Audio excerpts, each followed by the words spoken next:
வாழ்க வையகம், வாழ்க வையகம், வாழ்க வளமுடன். சிந்தையை அடக்கியே சும்மாவிருக்கின்ற சீரறியச் செய்த குருவே, அந்த நிலை தனில் அறிவு அசைவற்றிருக்க பெரும் ஆனந்தம் பொங்குதங்கே. இந்த பெரும் உலகமிசை எடுத்த பல பிறவிகளின் இறுதிப் பயனாகிய சந்ததமும் என மறவாத சாந்த வாழ்வழித்தோய் என் சந்தோஷ செய்தி இதுவே. வாழ்க வையகம். அன்பர்களே, இன்று கவலை ஒழித்தல் என்ற பொருள் பற்றி நாம் சிந்திக்க இருக்கிறோம்.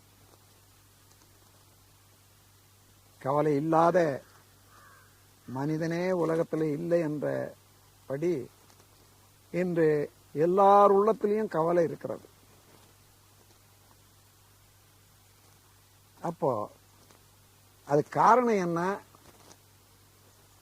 என்று தெரிந்து கொண்ட பிறகு நாம் பின்பற்ற வேண்டிய முறைகள் வகுத்து கொண்டு வாழ்க்கை நடத்தினா கவலைக்கு இடமே இல்லை. கவலை என்பது மனிதனுடைய தன்முனைப்புக்கும் இயற்கையினுடைய நெறியான இயக்க நிகழ்ச்சிகளுக்கும் இடையே உள்ள போராட்டம் தான். இயற்கை மனிதன் உணராதனால இவனுடைய எதிர்பார்ப்பு இயற்கைக்கு முரணாக, இயற்கையின் நியதிக்கு அப்பாலாக இவன் எண்ணுகிறான், அதன்படி செய்கிறான். ஆனால் இயற்கையோ எல்லாமே ஒரு நீதியோடு இயங்கிக் கொண்டிருக்கிறது. இயற்கையில இவன் ஏன் அதற்கு மாற்றி எண்ணுகிறான் என்றால் அதைத்தான் தன்முனைப்பு என்று சொல்வது. இயற்கையை அறிவதற்காகவே அமைந்த அறிவின் வேகம் இயற்கையை அறியாத போது, புரிந்து கொள்ளாத போது, பொருள், புகழ், அதிகாரம், புலனின்பம் என்ற 4 வகையில இச்சையாக, பற்றாக அவையே பெரிதென்று எண்ணுகிறது. எண்ணும்போது எந்த வகையிலையும் ஒவ்வொரு மனிதனுக்கும் பொருள், புகழ், அதிகாரம், புலனின்பம் அமைஞ்சுதான் இருக்குது. ஆனாலும் அறிவை அறியாததுனால அதனுடைய திசை மாற்றம் எந்த அளவில் ஒருவருக்கு பொருள், புகழ், அதிகாரம், புலனின்பம் அமைந்த போதிலும் கூட போதும் என்ற எண்ணமோ சொல்ல வராது. எந்த இடத்துல இருந்தாலும் அதற்கு மேல வேணும், இன்னும் வேண்டும், இன்னும் வேண்டும் என்றுதான் அவனுடைய எண்ணம் உயர்ந்து கொண்டே போகும். காரணம், அது மனிதனுடைய அறிவானது அகண்டாகாரமாக உள்ள இயற்கையை, இந்த இயற்கையில் நடைபெறக்கூடிய நிகழ்ச்சிகளை, காலகாலமாக தொடர்ந்து இயங்கிக் கொண்டு வரக்கூடிய பிரபஞ்ச இயக்கங்களை அடுத்து எல்லாமே நடந்து வருகிறது. குறுகிய எண்ணத்தினாலே இது அப்படி நடக்க வேண்டும், இது அப்படி நடக்க வேண்டும், அவர் இப்படி நடக்க வேண்டும், இவர் இப்படி நடக்க வேண்டும் என்று தன்முனைப்பினாலே மனிதன் எண்ணுகிறான், திட்டமிடுகிறான். யாருக்கு? பிறருக்கு. நான் பிறரை திருத்துவதற்காக உலகிலே நான் வரவில்லை, நான் வாழ வந்திருக்கிறேன், எல்லார் மத்தியிலும் வாழ்ந்தாக வேண்டும், அவரவர்களுடைய விருப்பம் என்ன, ஆற்றல் என்ன, அந்த ஆற்றலோடு கலந்து கொண்டு நான் பயன்பெறுவது எப்படி என்றால் தன்முனைப்பு அடங்கிவிடும். இயற்கை முன்னின்று இவனை வழிநடத்தக்கூடிய அறிவாக மலரும். அப்போ கவலை என்றாலே எதிர்பார்த்தல், ஏமாந்து போவது. எதிர்பார்த்து அது ஏமாற்றம் அடைகிறது. இயற்கைக்கு முரணாக எதிர்பார்த்தால் இயற்கையாக நடைபெற வேண்டியதுதான் நடக்கும். அப்போ ஏமாற்றம் தானே. அதை ஒத்துக்கொள்வது இல்லை. தன்முனைப்பு இருப்பதனால நான் தவறாக எண்ணின எதிர்பார்த்தேன், ஆனா சரியான படி நடந்திருக்கிறது, இதைதான் ஒத்துக்கொள்ளணும் என்றது மடிந்து திரும்புவது இல்லை. அதனாலதான் எதிர்பார்த்ததுக்கும் இயற்கையாக நடைபெறுவதற்கும் உள்ள வித்தியாசம் மனதிலே கவலையாக உருவெடுக்கிறது. இதே போல வாழ்க்கை சிக்கல்கள் கூட நீங்க எதை எடுத்து பார்த்தாலும் இப்படிதான் வரணும் என்று கற்பனையாக எண்ணிக்கொண்டிருக்கிறான். அந்த கற்பனை இயற்கைக்கு ஒத்ததாக இருந்தால் சரி, ஆனால் இயற்கையை ஒத்து கற்பனை செய்ய மனிதனால முடிவதில்லை, தன்முனைப்பு இருக்கிற காரணத்தினால. அதனால இருக்கிற தேவைக்கும் தன்னிடம் உள்ள இருப்புக்கும் எங்கே வித்தியாசம் இருக்கிறதோ அங்கே எல்லாம் கவலைப்படுகிறான். தன் விருப்பத்துக்கும் பிறர் விருப்பத்துக்கும் எங்கு எங்கு வித்தியாசம் இருக்கிறதோ அங்கே எல்லாம் கவலைப்படுகிறான். அப்போ ஒரு குடும்பத்தில் எடுத்துக்கொண்டாலும் கூட ஒவ்வொருவரும் இவ்வாறு நடக்க வேண்டும், அதுதான் என்னுடைய ஆசை என்று அவன் நினைக்கிறான். அதுதான் நீதி என்று நினைக்கிறான். ஒவ்வொருவருக்கும் உலகிலே வாழ உரிமை இருக்கிறது, போதிய அனுபவம் இருக்கிறது, ஆராய்ச்சியும் இருக்கிறது, அறிவும் இருக்கிறது. அவரவர்கள் அந்தந்த உயர்விலே சிறப்பிலே வாழ்ந்து கொண்டிருக்கிறார்கள் என்று மதிப்பளிக்க மனிதன் தயாராக இருந்தால் கவலை என்பது இல்லவே இல்லை. கவலை என்பது முரண்பாடு. ஒருவர் கருத்துக்கும் தன் கருத்துக்கும் ஏற்பட்ட முரண்பாடு, இயற்கைக்கும் தன்னுடைய எண்ணத்துக்கும் ஏற்படும் முரண்பாடு. ஆகவே இந்த முரண்பாடு இல்லாமல் மனிதன் வாழ வேண்டுமானால் எதிர்பார்ப்ப விட்டோம். இயற்கையினுடைய நீதி என்ன? செயல் விளைவு. எந்த செயல் செய்தாலும் அந்த இடம் காலம் தொடர்பு கொள்ளும் பொருளுக்கு ஏற்ப விளைவு, தக்க விளைவு உண்டாகும். அது அந்த செயல் செய்கிறதனுடைய நோக்கம் திறமைக்கு தக்கவாறு இன்பமாகவோ துன்பமாகவோ அமையும். அப்பொழுது துன்பமாக அமைந்தால் எண்ணியதில் தான் தப்பு, திறமையில தான் குறைவு என்று எண்ணிக்கொள்வது கவலையே இல்லை, திருத்திக் கொள்ளலாம். ஆனால் எப்பொழுதுமே ஒவ்வொரு மனிதனும் அந்த தன்முனைப்பு என்ற ஒரு அகம்பாவத்தினால அவர் இப்படி நடக்கணும், இவர் இப்படி நடக்கணும், அவர் இப்படித்தான் நடக்கணும், என் சொல்லத்தான் கேட்கணும் என்பது. ஏனென்றால் தன்முனைப்புல இரண்டு விதமான ஆசைகள் உள்ளடங்கிறது. அதிகாரம், பொருள் பற்று. பொருள் பற்று என்பது தனது என்றது, தான் என்றது அதிகாரம். தனக்கு பிறர் அடங்கி நிற்க வேண்டும், எவ்வளவு பேர் அடங்கி இருந்தாலும் சரி, அதற்கு மேலும் உள்ள மக்கள் இன்னும் அடங்கி இருக்க வேண்டும். இவ்வாறு அந்த தான் என்றது விரிந்து கொண்டே போகும். ஆனால் ஒவ்வொருவருக்கும் அதே தன்முனைப்பு இருப்பதனால அங்க போராட்டம் எழுகிறது, கவலை அளிக்கிறது. இப்ப கவலையே வேண்டாம், கவலை இல்லாத வாழணும்னு சொன்னா முதல்ல இயற்கைய உணர்ந்து கொள்ளணும். இயற்கையில அது இறைவனுடைய கருணை எல்லா இடத்திலையும் ஒவ்வொரு செயலையும் ஒழுங்காகத்தான் நடைபெற்றுக் கொண்டு வருகிறது. நாம் உணவு உண்டாலும் கூட இந்த உடலிலே 7 தாதுக்களாக மாறி அதை ஜீரணமாகிறதுக்கு அளவு முறை உண்டு. அந்த அளவு முறை தெரியாத காரணத்தினால, அந்த இயற்கை நியதி தெரியாதனால அளவு முறை மீறி மாறி அவன் உணவு கொள்ளும் போது அந்த உணவு துன்பமளிக்கிறது, கவலைப்படுகிறான். நான் தவறு செய்துவிட்டேன், திருத்திக் கொள்வேன் என்ற அளவுக்கு அமைதி வருவது இல்லை. பொதுவாக எந்த இடத்திலேயுமே தன்னிடம் உள்ள குறையை காண்பதற்கு தன்முனைப்பு இடம் கொடுக்கிறதே இல்லை. நேராக நிமிர்ந்து போவான், வாசப்படி இல்லை இடிச்சுக்குவான். வாசப்படி இடிச்சதுதான் சொல்லுவானே தவிர நான் வாசப்படியில இடிச்சு கொண்டேன்னு சொல்ல மாட்டான்.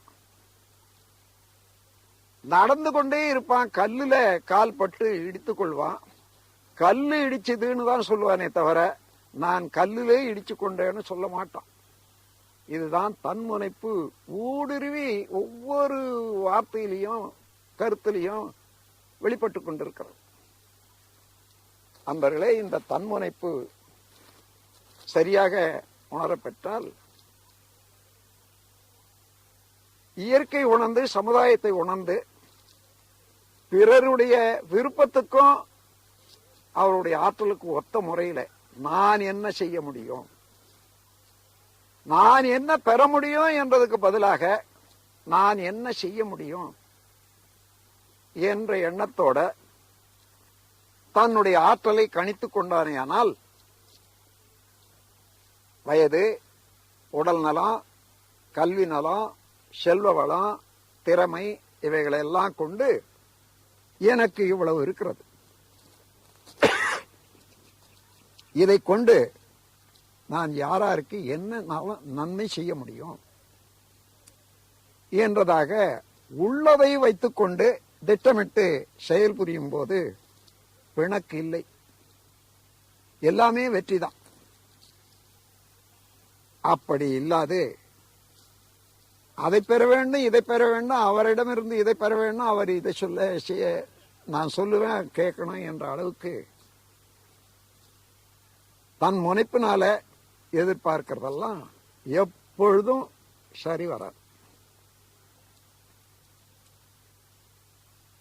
இப்போ இந்த தன்முனைப்பு தெரிந்து கொண்டு அதை அடக்கம் என்ற இடத்துக்கு கொண்டு வந்துடணும். வள்ளுவ பெருமான் ஆழ்ந்த ஆராய்ச்சியாளர் என்பது உங்களுக்கு தெரியும். அடக்கம் அமர் அருள் உய்க்கும் என்று ஒரே வார்த்தையை சொல்றார். அடக்கம் என்றால் தன்னடக்கம், தன்முனைப்பு அடக்கம், இயற்கையோடு ஒன்றி போதல். அடக்கம் அமர் அருள் உய்க்கும், இறைநிலையோடு ஒன்றி வாழக்கூடிய ஒரு பெருமையை தரும். அடங்காமை ஆறிருள் உய்த்துவிடும். அப்படி அடங்காத போனா எல்லா துன்பமும் தொல்லைகளையும் தரும். ஆகவே கவலை ஒழிக்க வேண்டும் என்று எண்ணுபவர்களெல்லாம் தன்முனைப்பை பற்றி சிறிது தெரிந்து கொள்ள வேண்டும். எந்த எந்த இடத்துல தன்முனைப்பு பறித்துண்ண வேண்டும் என்றோ, பிறருடைய சுதந்திரத்தை பறிக்க வேண்டும் என்றோ எண்ணாது ஒவ்வொருவருடைய சுதந்திரத்துக்கும் மதிப்பளித்து வாழ வேண்டும் என்ற அளவுக்கு மனிதன் வந்து விட்டா என்ன, இந்த கணக்கு போடுறாங்களே மேத்தமேட்டிக்ஸ், கூட்டல் கழித்தல் பெருக்கல் வகுத்தல் என்று போடுறாங்க. அதுல 1 2 3 4 என்று முழு எண்களாக இருந்தா கூட்டி விடலாம், கழித்து விடலாம், பெருக்கி விடலாம். முழு எண்களுக்கு பதிலாக பிராக்ஷன், பின்ன கணக்கு என்று ஒண்ணு வரும். 8 கீழே 3, 7 கீழே 5, அந்த மாதிரியான எண்கள் எல்லாம் பின்னம் என்று சொல்வார்கள். இதெல்லாம் இந்த ரெண்டையும் சேர்த்து கூட்ட முடியுமா? கூட்ட முடியாது. அதற்கு என்ன செய்யறாங்க? ஜிசிஎம் என்ற முறையில பெரிய ஒரு பெரிய எண்ணை கண்டுபிடிச்சு இந்த எந்த வகையான பின்னமா இருந்தாலும் சரி அவ்வளவையும் கூட்டவோ கழிக்கவோ ஏற்றவாறு ஒரு பொது எண்ணை கண்டுபிடிச்சுக்குவாங்க. அந்த மாதிரியாக பொது எண்ணாக மனிதன் மாறிவிட்டானே. ஆனால் அறிவின் விசாலத்தினால, அறிவின் ஆராய்ச்சியினால எந்த பிராக்ஷனுக்கும் எந்த பின்னத்துக்கும் அதை ஒத்து வரும். அப்பொழுதுதான் எல்லா கணக்கையும் கூட்டி விடலாம், கழித்து விடலாம், பெருக்கி விடலாம், ஈவு காணலாம். அதே போல உலகத்துல ஒரு மனிதன் தன்னை எல்லாருக்கும் ஒத்த முறையில, எல்லா இயக்கங்களுக்கும் ஒத்த முறையில, வாழ்க்கைக்கு ஒத்த முறையில தன்னை ஆக்கி கொள்ள வேண்டுமானால் அந்த பொது எண் மாதிரியாக இவன் மாறிவிட வேண்டும். ஒவ்வொருவரும் வேறுபட்டு இருப்பார்கள் கருத்துல, செயல்ல. அதையெல்லாம் தவறு என்று எடுத்துக்கொள்ளாத, அவரவர்கள் வந்தது இருக்கிறது அதுதான், அதை அப்படியே ஏற்றுக்கொண்டு அவர்களோடு எந்த முறையில நான் உறவு கொள்வது, எந்த அளவில் பயன் பெறலாம், எந்த அளவில் நான் உதவி செய்ய முடியும்,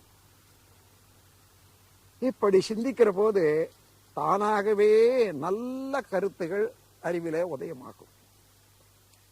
சிந்தனைக்கு ஒரு அர்த்தம் உண்டு. மன அலையில எப்பொழுதும் ஒரு எண்ணம், ஆசை இவைகள்ல அலைந்து கொண்டே இருக்கிற போது அது சிந்தனையில தெளிவு இருக்காது.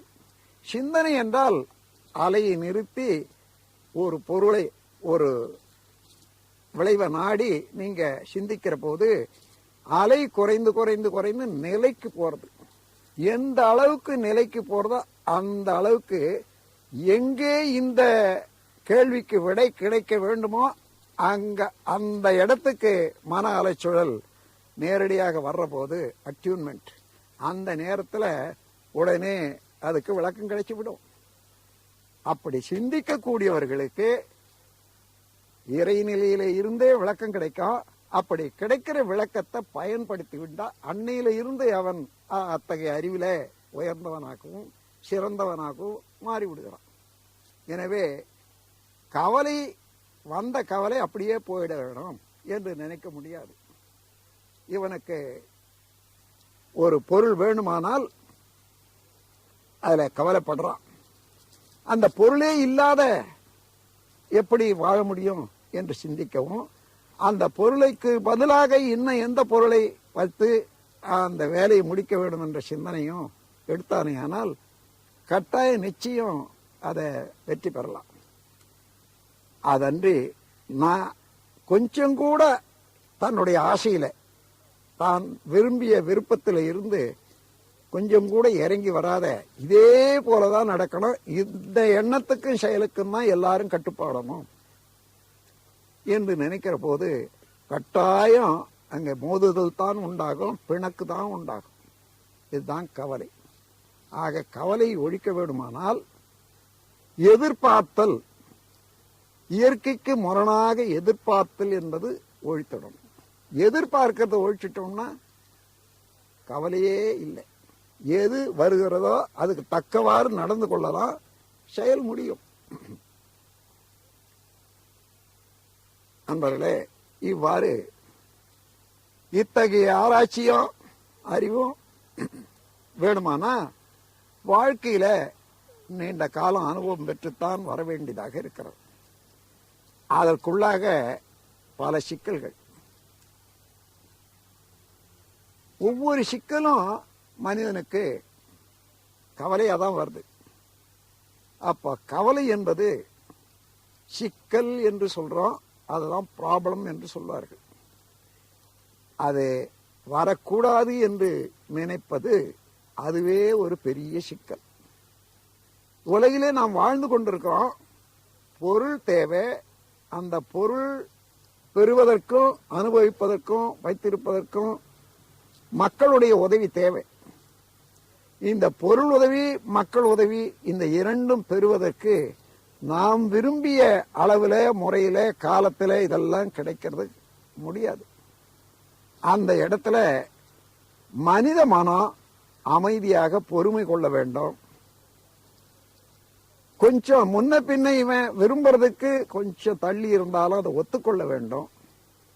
சில சமயம் தன்னுடைய எண்ணமே தவறு என்று நினைக்கிற போது அதை விட்டுவிட வேண்டும். இத பொறுமை, விட்டு கொடுத்தல், தியாகம் என்ற 3 வழிகளில் மனதை பழகிக்கொள்ள வேண்டும். நண்பர்களே, இவ்வாறு பிறர் மனம் எந்த நிலையிலே இருக்கிறது, அவர்கள் விருப்பம் எப்படி இருக்கிறது, அவருடைய ஆற்றல் எப்படி இருக்கிறது என்று அறிந்து அவர்களோட எந்த முறையிலே நான் இணைந்து செயல்பட வேண்டும் என்ற எண்ணத்தோடு நாம் வாழ ஆரம்பித்தால், பழக ஆரம்பித்தால், உலகெங்கும் உள்ள எல்லா மக்களும் நமக்கு நண்பர்களே. எவ்வளவுக்கு எவ்வளவு நம்ம சுற்றி உள்ளவர்கள் நண்பர்களாக இருக்கின்றார்களோ அதுதான் ஒரு மனிதனுடைய ஒரு புதையல் இருப்பு. செல்வம் என்று சொல்றோம், செல்வத்தை விட பெரும் செல்வம் மக்களுடைய நட்பு. எத்தனை பேர் இடத்துல எதிர்ப்பு நாம் ஏற்படுத்திக் கொள்றோமோ அதுதான் இழப்பு. அதனால மக்களிடத்துல நட்பு வேணும். அந்த நட்புக்கு அவர்கள் உள்ளத்தை உணர்ந்து, அவருடைய ஆற்றலையும் விருப்பத்தையும் உணர்ந்து, அதற்கு ஒத்தவாறு நாம் நடந்து கொள்ள வேண்டும் என்ற அடக்கம் வந்து விட்டது என்று சொன்னால் அவன்தான் வாழ்க்கையிலே வெற்றியாக வாழ முடியும். அப்படி இவ்வளவும் இன்று தெரிந்து கொண்டோம். ஆனால் இதற்கு முன்னதாக நாம் செய்த தவறுகள், எண்ணிய எண்ணங்கள், இவைகளில் உள்ள வேதங்கள், அதுல இருந்து பல சிக்கல்கள் இருக்கும். அதையெல்லாம் ஒரு பேப்பர்ல எடுத்து எழுதி கொள்ளணும். என்ன சிக்கல்கள், கவலைக்குரிய சிக்கல்கள் நமக்கு உள்ளன என்று பார்க்கணும். ஒவ்வொன்றாக எழுதி கொள்ள வேண்டியது. அதன் பிறகு ஒரு ஸ்டேட்மெண்ட், தலைப்பு ஒரு 4 தலைப்பை கொடுத்துருங்க. இது அனுபவித்தே போக்க வேண்டிய சிக்கல், அது தவிர்க்கவே முடியாது. அப்படி முதல். 2வது தலைப்புல இது அலட்சியம் செய்து விட்டால் ஒன்றும் இல்லை, ஒரு கேடும் இல்லை. அந்த அளவுல அலட்சியம் செய்து விட்டால் தானாகவே அது தீர்ந்துவிடும். 3வது, சிறிது காலம் தள்ளி போடணும். நாம் எதிர்பார்க்கிறத தானா காலத்தால இது நிறைவேறிவிடும். அத்தகைய சிக்கல் உடனடியாக தீர்த்தே ஆக வேண்டும். அத்தகைய சிக்கல். இப்படி 4 தலைப்பு போட்டுக்கணும்.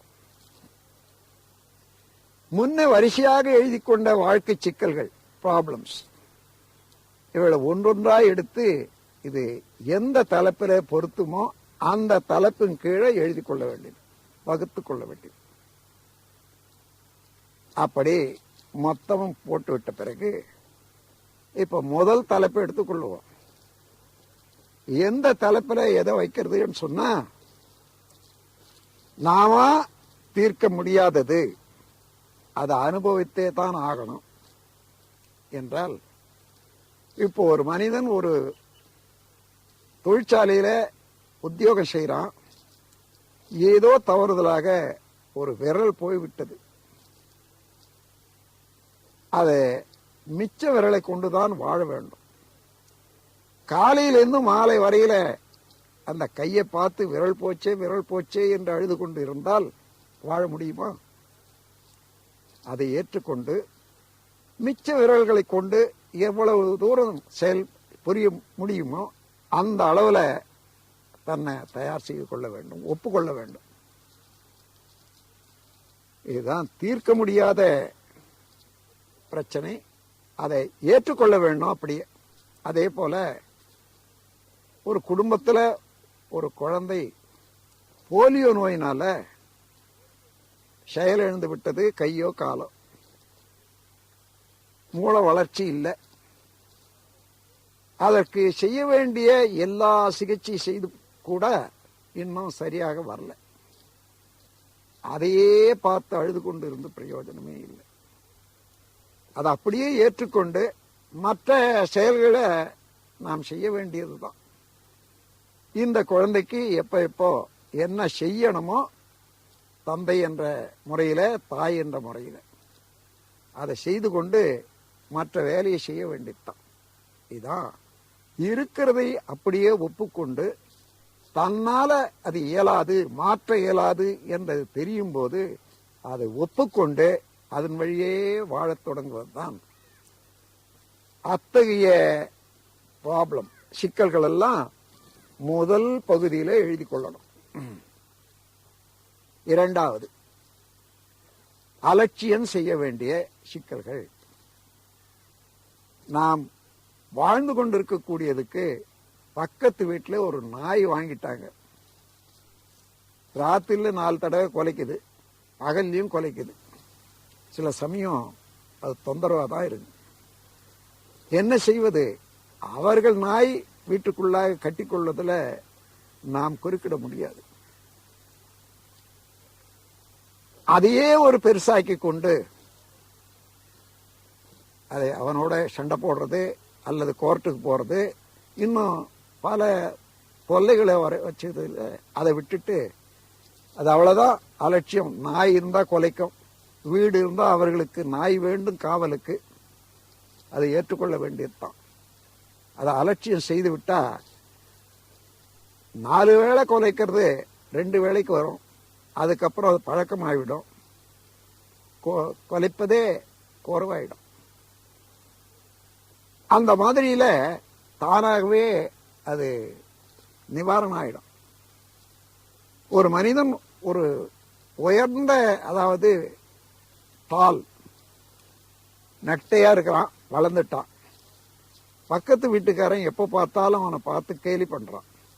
ஏணி வருது ஏணி வருதுன்னு சொல்றான் அடையில போற போது. இது எந்த சட்டத்தின் கீழே அவனை போய் அதை தடுக்கிறது? அதே போல குள்ளமா இருக்கிறவனை பற்றி சொல்றான். இதெல்லாம் அலட்சியம் செய்துட்ட அவன் ஏதோ அவன் மனதில் பட்டது சொல்றான், நமக்கு அதுக்கு சம்பந்தம் இல்லை. நான் உயர்வதா இருக்கிறேன், அதாவது உயரமா இருக்க, அந்த உயரத்தை அவனுக்கு தாழ முடியாத ஏணியாட்டம் இருக்கான்னு சொல்றான்.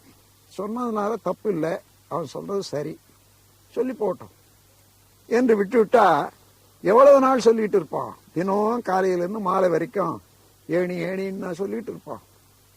தானாகவே குறைஞ்சி விடும். இவ்வாறு அலட்சியம் செய்து விட்டால் சில சிக்கல்கள் தானாகவே தீர்ந்து விடும். அதான் 2வது தலைப்பின் கீழே எழுதி கொள்ளணும். ஒரு வீட்டில் ஒரு பெண் கல்யாணத்துக்கு வயதுக்கு வந்தாச்சு, காலத்தால கல்யாணம் ஆகலை. என்ன செய்வது? எல்லாம் வருந்தி கொண்டே இருந்தால், கவலைப்பட்டு கொண்டே இருந்தால் கல்யாணம் வந்துடுமா? அந்த பெண்ணுக்கு இன்னும் என்ன செய்ய முடியும்?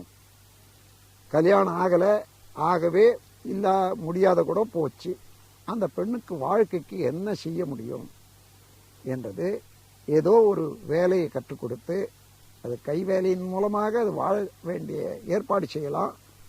இன்னும் என்ன என்ன முறையில் அதுக்கு வாழ்க்கைக்கு வழிவகுக்கணுமோ அதுதான் வழிவகுக்கணும். தானாகவே எந்த நேரத்திலையும் அது ஒரு பெண் ஒரு ஆண் இருந்து 2 பேர் இணைந்து திருமணம் நடைபெறுதுன்னு சொன்னா இந்த 2 பேருக்கு இடையில வினைப்பதிவு இருக்கிறது. அந்த வினைப்பதிவுக்கு ஏற்றவாறு இயற்கை அவர்களை காலத்தால கூட்டி வைக்கும். எங்கேயோ இருக்கக்கூடிய பெண்ணு எங்கேயோ இருக்கக்கூடிய ஆணுக்கு கணவன் மனைவியாக வந்து அமைவாங்க. அது ஒரு அச்சு, ஒரு சிலை அச்சு ஊத்துற போது அதுல மோல்டு என்று போடுவாங்கல்ல, கீழே ஒண்ணு மேல ஒண்ணு. அது போல இவனுடைய வாழ்க்கைக்கு அவனுடைய வினை பயனுக்கு தகுந்தவாறு ஒத்தவாறு இன்னும் ஒரு அச்சு இருக்கிறது. அதான் பெண்ணு. அந்த பெண்ணுடைய வினை பயனுக்கு தகுந்தவாறு இன்னொரு அச்சு இருக்குது, அது ஆண். இவர்களை சேர்த்து வைக்கிறது அந்த வினை பயனுக்கு உள்ளாக இருக்கக்கூடிய இறையாற்றல் 2 பேரையும் எந்த இடத்துல இருந்தாலும் கொண்டு வந்து சேர்த்து வச்சிடும். அப்படி சேர்த்து வைக்கலேன்னு சொன்னா அந்த வினைப்பயனுக்கு ஏற்ற ஏற்பாடு அங்க இல்லை. பொதுவாக ஒரு ஆண் பிறந்து ஒரு 10 வயது ஆயிப்போச்சுதான், அவனுக்கு அப்போ தெரியாது எனக்கு பெண்ணு வேணும் கல்யாணம் பண்ணிக்கணும்னுட்டு. ஆனாலும் அவனுக்கு ஏற்ற முறையில ஒரு பெண்ணை தயார் பண்ணி வைக்கிறது இயற்கை. காலத்தால அந்த பெண்ணை இவனாண்ட சேர்க்கறது தான் திருமணம். அந்த மாதிரி முடியலன்னு சொன்னா இது இயற்கையில ஏதோ வாய்ப்பு இல்லை, அதற்காக தள்ளி போறது. அந்த தள்ளி போறதை நான் ஒத்துக்கணும். அதனால அது நடக்கிற போது நடக்கட்டும். நான் பெற்றோர் என்ற முறையில் நான் என்ன செய்யணும், அந்த குழந்தைக்கு அதை செய்யணும். அப்படி அதான் டாலரன்ஸ், அட்ஜஸ்ட்மெண்ட், சாக்ரிஃபைஸ், பொறுமை, விட்டு கொடுத்தல், தியாகம், இவைகளை பழகி கொண்டா இந்த சிக்கலை நாம் சமாளிக்க முடியும். சிக்கல் என்பது புரிந்து கொள்ளாத போது அதுதான் சிக்கலாக இருக்கும். புரிந்து கொண்ட பிறகு அதை போக்க வேண்டிய முறை தெரியாத போது சிக்கலாக இருக்கும். அதனால இது மனதுக்கும் அந்த நிகழ்ச்சிக்கும் உரிய பிணக்கை தவிர அது தீர்க்க முடியாத சிக்கல் உலகத்தில் இல்லவே இல்லை. ஆகவே அந்த முறையில் தள்ளி போட வேண்டியதுதான். ஒரு குடும்பத்தில் ஒரு பிள்ளை மேல்நாட்டில் போய் படிக்க போறான். ஆனால் அது 4 வருஷம் போதும் என்ற அளவில் முதல்ல போய் படித்தான். அங்கேயே அவனுக்கு இன்னும் கொஞ்சம் விருப்பம் அதிகமாக இருக்குது. இன்னும் 2 வருஷம் படித்தால் அதிகமாக சம்பாதிக்கலாம், அல்லது அது பயனுள்ளதாக இருக்கணும்னு நினைக்கிறான். இன்னும் 2 வருஷம் தள்ளி போச்சு. என்னுடைய மகன் வரலையே வரலையே வரலையே என்று வருத்தப்பட்டு கொண்டு கவலைப்பட்டு கொண்டு இருக்கிறதுல என்ன பிரயோஜனம்? இந்த இடத்துல அவனுடைய தேவைக்கு தகுந்தவாறு, விருப்பத்துக்கு தகுந்தவாறு அது காலம் தள்ளி போகுது. இயற்கையினுடைய ஆற்றலே தான் அது. அதை ஒப்புக்கொண்டு சரி இன்னும் 2 வருஷம் பொறுத்து இருப்பேன் என்ற அளவில் மனதை தேர்த்தி கொண்டாதான் அப்பொழுதுதான் அந்த கவலையை நீக்க முடியும். இதுதான் தள்ளி போட வேண்டியது. சிக்கல்கள் வந்தா அது தானா தீரும், இருந்தாலும் அது காலம் தள்ளி தீரும். அந்த மாதிரி உணர்ற போது நம்ம மனதுக்கு காலத்தை ஒத்தி வச்சு அதை தீர்ந்து விடும். அது வரையில நாம் பொறுத்து இருக்கணும் என்பது தள்ளி போட வேண்டிய சிக்கல்கள். கடைசியாக உடனடியாக தீர்க்க வேண்டிய சிக்கல்கள். காலம் தாழ்த்தினால் இன்னும் துன்பம் அதிகமாக இருக்கும். அத்தகைய சிக்கல்கள்ல ஒரு 2 ஓமைக்காக எடுத்துக்கொள்வோம். ஒரு மனிதனுக்கு ஏதோ ஒரு உடல்ல ஒரு கட்டி வந்துடுது. அந்த கட்டி பழுத்து போச்சு, ஆனால் உடையில. அந்த முனையில ஏதோ காரணத்தினால அழுத்தம் அதிகமாகி, தோல் அழுத்தம் உடைந்து சீழ் வெளியே வரல. ஆனா அப்படியே விட்டு வச்சா அந்த சீழ் உள்ள போற போது செப்டிக் ஆயிடும். உடனடியா டாக்டர் ஆண்ட போய் அதை காண்பிச்சு அதை அறுத்து சீழ் எடுத்துட வேண்டியதுதான். அது காலதாமதம் செய்ய செய்ய அந்த சீழையே பூச்சிகள் உண்டாகி அது இன்னும் உட்புறமாக போய் ரணத்தை அதிகரிச்சு விடும். அதான் செப்டிக் என்று சொல்றது. அது ஆகாத பார்த்துக்கொள்ளணும். உடனடியாக செய்ய வேண்டிய வேலை. அதுக்காக காலம் தள்ளக்கூடாது. அதே போல ஒரு குடும்பத்தில் 4 பிள்ளைகள். 3 பிள்ளைகளுக்கு முன்னமே கல்யாணம் ஆச்சு, ஒரு பிள்ளைக்கு இன்னைக்கு தான் கல்யாணம் ஆச்சு. ஆன பிறகு பெரியவன் சொல்றான், அப்பா இதோட போதும், இந்த பங்கு பிரிச்சுட்டீங்கன்னா நாங்கள் தனித்தனியாக வாழறோம்.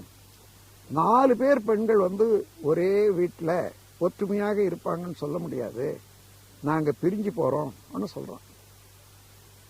அப்பா சொல்றாரு, அடேப்பா நீங்க பிரிஞ்சு போறத நான் என் கண்ணால பார்க்க மாட்டேன். நீங்க எல்லாம் சேர்ந்து என்ன நான் செத்து போனேன்னா எடுத்து போட்டுட்டு ஒன்னா அப்புறம் பிரிஞ்சுக்குங்க, அது வரையில நான் பிரிய விட மாட்டேன் என்று பிடிவாதம் பண்றாரு. ஆனால் அந்த பெண்களுக்குள்ளாகவோ அண்ணன் தம்பிக்குள்ளாகவோ எவ்வளவு நாளைக்கு அந்த ஒற்றுமை நிற்கும்? பொருளாதாரம் ஒண்ணு, ஆட்சி அதாவது அதிகாரம் ஒண்ணு, 2 இருக்கிறதே. அதை வைத்துக்கொண்டு பார்த்தா ஒவ்வொருவரும் தனித்தனியாக இயங்கணும் என்பதுதான் வரும்.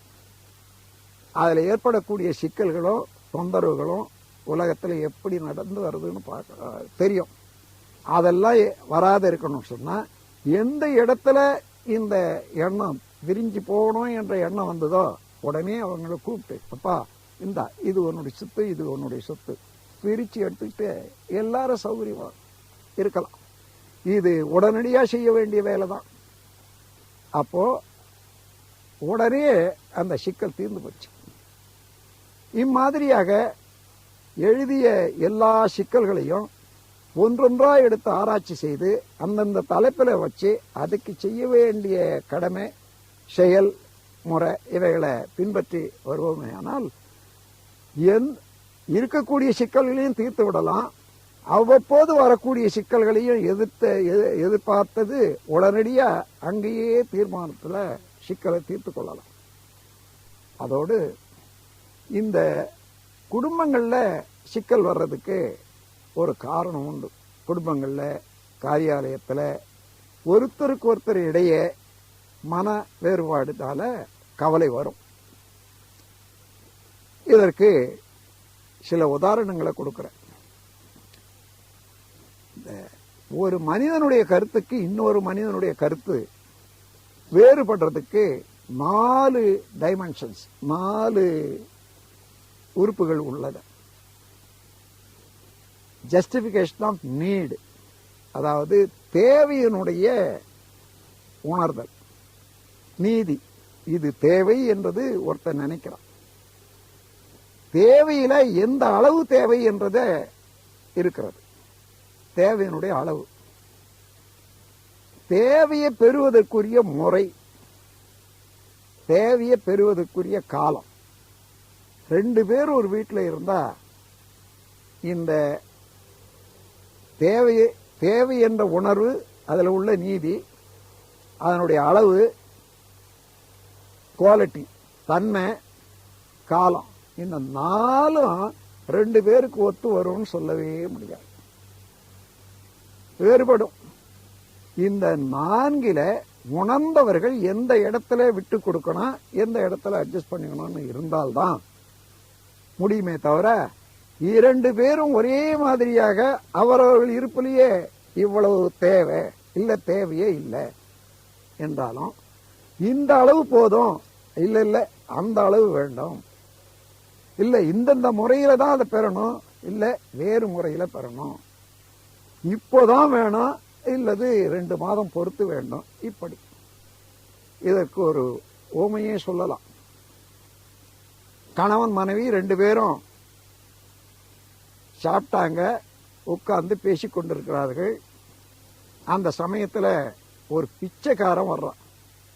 அம்மா பிச்சை போடுங்க, பசியா இருக்கிறது என்று சொல்றான். இந்த அம்மா உடனடியா நான் போய் அந்த ஆளுக்கு கொஞ்சம் சாப்பாடு கொடுத்துட்டு வந்துடுறேன். இப்ப என்ன அவசரம்? இல்ல இல்ல, கையில மிச்சமா இருக்குது சாப்பாடு, நானும் சாப்பிட போறதில்லை, நீங்களும் சாப்பிட போறதில்லை, இனிமே நாளைக்கும் உதவாது, பசிச்சவனுக்கு போட்டுள்ளாமே. இங்கே அந்த தேவையினுடைய நீதியை அந்த அம்மையார் உணர்றாங்க.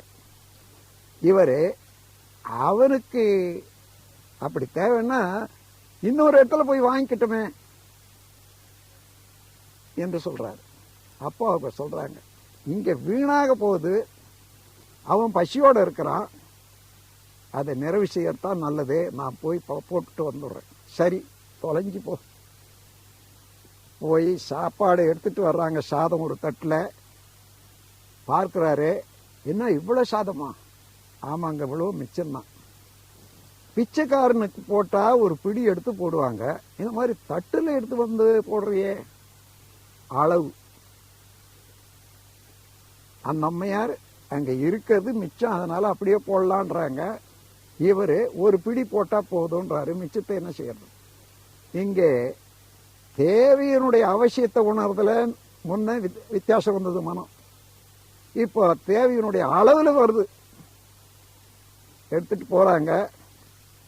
அவன் சொல்றான், அம்மா இது போதுமான சாப்பாடு, நான் கையில ஒன்றும் பாத்திரமே வச்சு இல்ல, தயவுசெய்து ஒரு சின்ன இலையில வச்சு கொடுத்து விடுங்க, நான் அப்படியே சாப்பிட்டுட்டு போயிடுறேன். சரி, நான் இலை இருக்கப்பா எடுத்தாரன்னுட்டு உள்ள வர்றாங்க. எடுத்துட்டு வந்துட்ட? அவன் கையில ஒன்றும் வச்சு இல்லைங்க, அதனால ஒரு இலையில வச்சு கொடுக்கலான்னுட்டு எடுத்துட்டு வர்றேன். ஓஹோ, சம்பந்தி இருந்தா இலையில தான் கொடுக்கணுமா? பிச்சைக்காரனுக்கு இல்ல, அவன் கையில ஒன்றும் வச்சு இல்லை. துணியை விரிக்க சொல்லி கொட்டிட்டு வர்றதா, நீ திரும்பி வந்து இலையில போய் போட போறியே. குவாலிட்டி எந்த மாதிரி எந்த தன்மையோட நடந்து கொள்ளணும் என்பதுல ஒருவருக்கு ஒரு வித்தியாசம். கடைசியா முதல்லயே சொன்னாரு, அவன் இப்போ எழுந்து போய் சாப்பாடு போட வேண்டியதில்லை, அவனை போய் வர சொல்லு, போய் வான்னு சொல்லு, அவன் எல்லாம் சுத்திட்டு வரட்டும், அதுக்குள்ள நாம் கொஞ்சம் நேரம் பேசியிருக்கலாம், அதன் பிறகு போட. இல்லை இல்லை, அவன் போறதாவது திரும்பி வர்றதாவது அப்படியே தான் அவன் போவான். நாம் இப்போ ரெடியா இருக்கிறத நாம போட்டுடலாம் சொல்ற. டைம்ல வித்தியாசம். அப்ப எந்த கான்செப்டா இருந்தாலும் எந்த கருத்தா இருந்தாலும் ரெண்டு பேருக்கு இடையில தேவையினுடைய நீதி, தேவையினுடைய அளவு, தேவையினுடைய தன்மை, அதை அனுபவிக்கக்கூடிய காலம், அதை நிறைவு செய்யக்கூடிய காலம். ஒரு மகன், அப்பா, மகன் சொல்றான், காலேஜில் படிக்கிறான், அப்பா எனக்கு ஒரு கார் வாங்கி கொடுங்கன்னு சொல்றான். நல்ல செல்வந்தனுடைய மகன், ஏண்டா என்னுடைய கார் தான் இருக்கிறதே, உனக்கு எப்போ அவசியமா போகணுமோ நான் உன்னை அந்த இடத்துல கொண்டு வந்துடுறேன், உனக்கு ஏன் காரு என்ன சொல்றான். அவன் சொல்றான், நான் அவ்வப்போது சில பாடங்களுக்காக அந்த டைம் போல போகணும், எனக்கு இப்போ உன்னுடைய கார்ல எடுத்து போற போது அது சரியா வரல, லேட்டா போகுது, அதனால எனக்குன்னு ஒரு கார் வாங்கி கொடுத்துடப்பா. அப்படியா? இங்கே கொஞ்சம் முதல்ல விரும்பல, தேவையினுடைய நீதிய அவங்க உணர்றத இவர் ஒத்துக்கொள்ளல, அதனால கொஞ்சம் மன வேறுபாடு. அன்னைக்கு கேட்டான், சாயங்காலம் கேட்டான், மறுபடியும் வற்புறுத்துறான். சொல்றாரு, சரியப்பா உனக்கு கார் தானே வேண்டும், நான் வாங்கி கொடுத்துட்றேன். அப்போ தேவையை ஒத்துக்கொண்டாரு. ஆமாம்பா, எப்போ வாங்க போறேன் சொல்றேன், இன்னைக்கு போய் ஆபீஸ்க்கு போயிட்டு எல்லாம் விசாரணை பண்ணிட்டு வர்றேன். மறுநாள் சாயங்காலம் அதை கேட்கிறான், எப்பா கார் நான் போய் பார்த்துட்டு வந்தேன், செகண்ட் ஹேண்ட் காரு, அம்பாசிடர் இந்த விலையில இருக்குது, நல்லா ஓடுது, நான் பார்த்துட்டு வந்தேன், அதை வாங்கலான்னு பார்க்கிறேன், நீ உனக்கு ரொம்ப சந்தோஷமா இரு. என்னப்பா நீ பழைய காரை வாங்க போற? எனக்கு பழைய காரு எனக்கு வேண்டாம், எனக்கு புதிய கார் தான் வேண்டும். அந்த குவான்டிட்டி பணம் அவர் சிக்கனமா பார்க்கிறாரு, இவன் புதிய காரா வேணும். அப்புறம் ஒத்துக்கொள்றாரு, புதிய கார் வாங்கி தரேன்னுட்டு.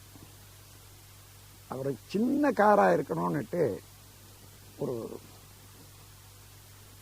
வாக்ஸ்வேகன் போய் பார்க்கிறாரு. அதை வாங்கறதுக்கு, அப்பா நான் வாக்ஸ்வேகன் பார்த்துட்டு வந்தேன், நீ ஒரே ஆள் தானே, வாங்கிடலாம். ஐயோ, அது பீனட்டு காரு, அது எந்த சின்ன காரு, ஆக்சிடென்ட் வந்தா முன்ன அதுதான் போகும், அது எனக்கு வேண்டாம், கொஞ்சம் பெருசா வேணும்ன்றான். சரி அப்படியே வாங்கிக்கலாம் விட்டு வைக்கிறார். 2 நாள் ஆச்சு. ஏன்பா காரு? அப்பா நீ சொல்றதுல இருந்து பார்த்தா எனக்கு இவ்வளவு பணம் வேணும், கையில இல்ல, அடுத்த மாசம் 3ஆம் தேதி ஒரு பிக்சட் டெபாசிட் மேச்சூர் ஆகுது, அப்ப நான் வாங்குறேன். இந்த மாசம் 12ஆம் தேதியில இருந்து எனக்கு எக்ஸாமினேஷன் வருது, அடுத்த மாசம் 3ஆம் தேதி வாங்கி எனக்கு என்ன ஆகிறது? அப்பா அது வரைக்கும் பொறுத்துக்கிட்டு இருக்க முடியாது. காலம் வித்தியாசம். இவ்வாறு 2 பேருக்குள்ளாக எந்த கருத்து எழுந்தாலும் தேவையினுடைய நீதி, தேவையினுடைய அளவு, அது பெற்று அதை அனுபவிக்கக்கூடிய முறை, காலம், இந்த 4 டைமென்ஷன், 4 உறுப்புகள்ல வேறுபடும். அறிந்தவர்கள், பொறுப்புடையவர்கள் எந்த இடத்துல எந்த அளவுக்கு விட்டு கொடுக்கணுமோ இதை விட்டு கொடுத்து அதை பிறருடைய விருப்பத்துக்கு தக்கவாறு தன்னை இணைத்து கொண்டால் அங்கே கருத்து வேறுபாடு இல்லை.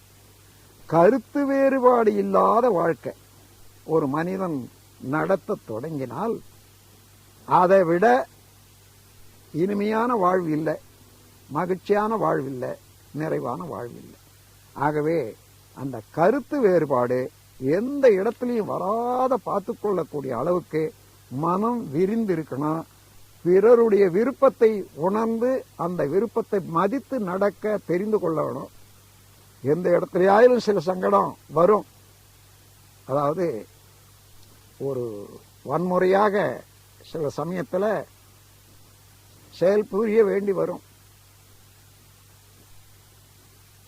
Using violence against a violence in inevitable circumstances carefully is non-violence. எந்த இடத்துலயாயிலும் ஒரு அடாபிடித்தனமோ ஒரு வன்முறையோ இருக்க வேணுமானால் அந்த இடத்துல தவிர்க்க முடியாத நிலையில அப்போ அளவோடு அந்த வன்முறையை கூட உபயோகிக்கலாம். அது நீதிதான்.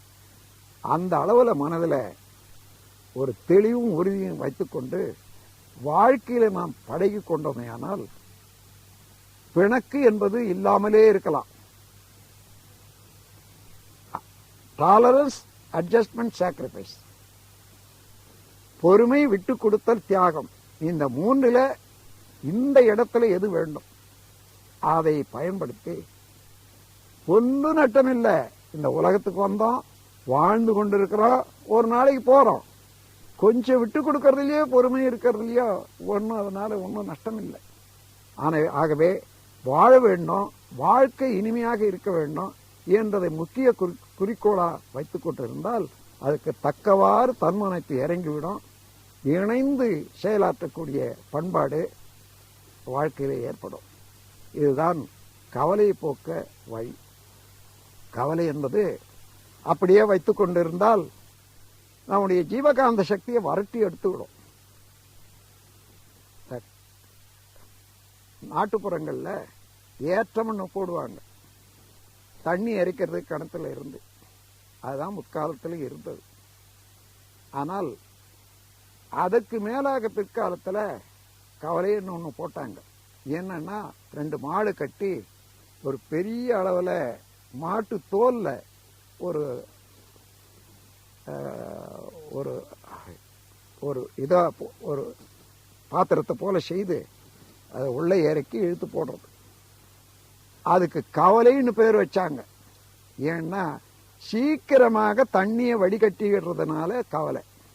அதே போல மனிதனுடைய ஆற்றலை சீக்கிரமாக வடிகட்டிடுறதுனால அதுக்கும் கவலைன்னு வந்தது. அப்போ எசன்ஸ், அதாவது சக்தியை சீக்கிரமா வெளியேற்றி விடுவது கவலை என்று தெரிந்தால் கவலையே இல்லாத வாழ்வதற்கு என்னென்ன மாற்று வழிகள் நாம் பின்பற்ற வேணும் என்பதுதான் மனிதன் செய்ய வேண்டியது. அதோட ஒரு குடும்பத்தை எடுத்துக்கொள்ளுங்க. குடும்பத்துல பிணக்குகள் இதே போலதான் வரும். ஒவ்வொருவரும் என்ன நினைக்கிறான், இந்த குடும்பத்துல 5 பேர் இருக்காங்க, 4 பேரும் நான் சொல்றபடி, நான் என்றபடி, என் விருப்பம்படி நடந்தாங்கன்னா இங்கே அமைதியாக இருக்கலாமே நான் நினைக்கிறேன். அதே போல ஒவ்வொருவரும் நினைக்கிறாங்க, நான் சொல்றபடி விரும்புறபடி இருந்தால் எல்லாரும் அமைதியாக இருக்கணும். ஆனால் அது முடிவதில்லை. ஒவ்வொருவருக்கும் வாழ சுதந்திரம் இருக்கிறது, வாழ்க்கையில அனுபவம் இருக்கிறது, அந்த ஒவ்வொரு நேரத்துக்கு தக்கவாறு விருப்பம் இருக்கிறது. எல்லாவற்றையும் விட்டு கொடுத்துட்டு வாழ வேணும் என்றது அது எல்லாராலையும் முடியாது. அந்த வாழ்க்கையே வாழ்க்கை இல்லை, உபதிரவமா இருக்கும். அதனால மனிதன் தெரிந்து கொள்ள வேண்டியது பிறரை திருத்தி நான் வாழணும். அதுக்காக தான் நான் பிறந்திருக்கேன்னு நினைக்கிறேன். எந்த நேரமும் அவர்கள் இப்படி இருக்கணும், அவர்கள் இப்படி இருக்கணும், இன்னதை செய்யணும், இன்னதை இப்படிதான் செய்யணும் என்றது எண்ணுவதை விட்டு, நான் யாரையும் திருத்துவதற்காக உலகத்துக்கு வரவே இல்லை. இந்த உலகத்துல வாழும்போது அங்கங்க உள்ள நிலைமைக்கு தகுந்தவாறு, நான் சேரக்கூடிய கூட்டாளிகளுக்கு தக்கவாறு அவர்கள் உள்ளம் அறிந்து நான் நடந்து கொள்ளக்கூடியது தான் எனக்கு வேண்டும் என்று எண்ணிக்கொண்டா, அந்த உண்மையான தத்துவம் நான் பிறரை திருத்துவதற்காக பிறக்கவே இல்லை என்ற தத்துவம் வந்துட்டுனா, ஒருத்தரையும் ஒருத்தர் இதுவரையில திருத்தினதே இல்லை, திருத்தவும் முடியாது. பயத்தினால சொல்றத கேட்டு நடப்பான் என்றால் அது திருந்து விட்டதாக அர்த்தம் இல்லை. உள்ள கொதிச்சுக்கிட்டே இருக்கும் மனசுக்கு. அது திருத்தமும் இல்லை. அது கணவன் மனைவியா இருந்தாலும் சரி, ஆண்டான் அடிமையாக இருந்தாலும் சரி, யாரா இருந்தாலும் சரி, பயந்துகிட்டு நடக்கிறாங்கன்னு சொன்னால் திருத்தம் வராது. அவரை உணர்ந்து நடக்கக்கூடிய அளவுக்கு நம்முடைய செயல்கள் அவர்களுக்கு, அவருடைய வாழ்க்கையில நாம் நம்முடைய எண்ணம் செயலும் அது நல்லதே நடக்கும் என்ற நம்பிக்கை அவர்களுக்கு வரணும். அந்த அளவுல நாம் விட்டு கொடுத்து செயல் புரியும் போது அந்த இடத்துலதான் அமைதியும் இன்பமும் நட்பும் ஓங்கும் என்பது கூறி, இந்த முறையில கவலை ஒழித்தல் என்றதை சிந்தனையோடு செயல்படுத்தி அதையே பழகி கொண்டோமையானால் எப்பொழுதுமே அந்த மனவிரிவில கவலையே நிற்காது. கவலை என்ற களங்கமே நிற்காது. எப்பொழுதும் தூய்மையாக இருக்கும், வெளிச்சமாக இருக்கும், எல்லாருமே நட்புடையவர்களாக இருப்பார்கள். அந்த நட்பின் மத்தியிலே ஒவ்வொருவரும் இனிமையாக, மகிழ்ச்சியாக, மன நிறைவாக வாழலாம். நாம் பிறந்ததனுடைய நோக்கமாகிய இறைநிலை உணர்வு பெற்று தன்னையும் உணர்ந்து தலைவனையும் உணர்ந்து முழுமை பெறலாம் என்று கூறி என்னுடைய உரையை முடிக்கிறேன். வாழ்க வளமுடன், வாழ்க வளமுடன். தந்தை அவர்களே, கவலையை ஒழிக்க வேண்டும் என்கிறீர்களே, குடும்ப உறுப்பினர் மரணத்தை எவ்வாறு தாங்கிக் கொள்ள முடியும்? அது இயற்கையாக நடைபெறது தானே. அது ஒரு உண்மையை உணரணும் ஒரு மனிதன். நான் இறப்பதற்குத்தான் பிறக்கிறேன். எல்லாருமே இறப்பதற்குத்தான் பிறக்கிறாங்க. பிறக்கிறதுல இருந்து இறக்கிற வரைக்கும் உள்ள காலத்தை வாழ்க்கை என்று சொல்றாங்க. அதனால எல்லாரும் அந்த இறப்பு என்பது இயற்கையானது, அதை தள்ளி போடணும்னா அது இல்லாத இருக்கணும் என்றது எண்ணுவதே ஒரு குழப்பம்தான். அதை திருத்திக் கொள்ள வேண்டியது அவரவர்கள். மகரிஷி அவர்களே, சந்நியாச வாழ்க்கையில் இருப்பவர்களுக்கு சினம் கவலை எழாமல் இருக்கலாம். ஆனால் குடும்ப வாழ்க்கையில் அது சாத்தியமா? குடும்ப வாழ்க்கையிலே தான் சினம் இல்லாத கவலை இல்லாத இருக்க பழகி கொள்ளணும். அங்கதான் முடியும். ஏனென்றால் அங்கதான் தேவை. ஒருத்தரோடு ஒருத்தர் அன்பு பண்பு இவைகளை விருத்தி செய்து கொண்டு அமைதியாக வாழ்வது குடும்பத்துல தான் முடியும். பழகணும். பழகாததுனால